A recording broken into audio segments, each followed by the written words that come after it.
fait, il y a deux classes qui ont assisté à l'intervention de M. Marc-Alexandre sur l'utilisation des plantes en général dans les cultures en fait, afro-guyanaises. On a voulu organiser ce projet, cet ouvrage, en 6 thématiques qui sont ici présentes. Donc une première sur l'agriculture, sur le fait de cultiver des plantes à des fins alimentaires ou à des fins médicinales. Je leur ai présenté un petit peu l'utilisation des plantes alimentaires, des plantes médicinales et d'autres usages aussi, notamment des plantes artisanales, au sein des communautés afro-guyanaises. Parce que c'est aussi une partie de notre métier, de restituer le travail qu'on fait, notamment à un public de scolaires. C'est aussi une façon de transmettre aussi ces connaissances qu'on cumule sur le terrain à un public aussi qui est demandeur de ça. Donc des interventions grand public, des interventions en milieu scolaire, et puis aussi des publications, c'est des choses qu'on fait régulièrement, oui.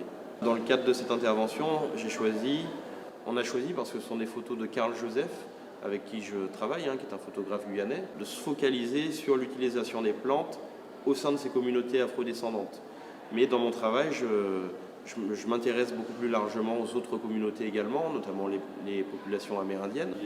C'est une jolie plante qui va embellir le jardin, mais c'est aussi une plante qui est considérée dans certaines sociétés comme une plante qui va protéger contre les mauvais esprits, et donc qui sera plantée en bordure de voisinage, à l'entrée des maisons ou dans les allées. Je trouve que c'est très valorisant et très enrichissant pour eux de voir d'autres aspects des cultures guyanaises. On en reparlera avec eux en classe, surtout en classe de SVT, en cours de SVT.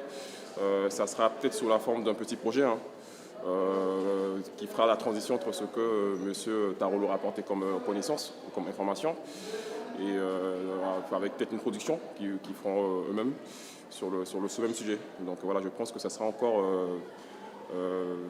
très valorisant et très concret pour eux. Ça me paraît quelque chose de fondamental parce qu'en fait, souvent on entend dire, et à juste titre, que ces connaissances tombent un petit peu dans l'oubli, qu'il y a une tombée en désuétude un peu des connaissances liées aux plantes, et donc intervenir auprès de jeunes, de lycéens, de scolaires, ça me paraît très important, puisque c'est une façon aussi de les sensibiliser à ces questions, de valoriser ces usages de plantes, et puis peut-être aussi de faire naître en eux, peut-être pas une vocation, mais en tout cas un intérêt pour ces plantes, et notamment pour ces plantes médicinales.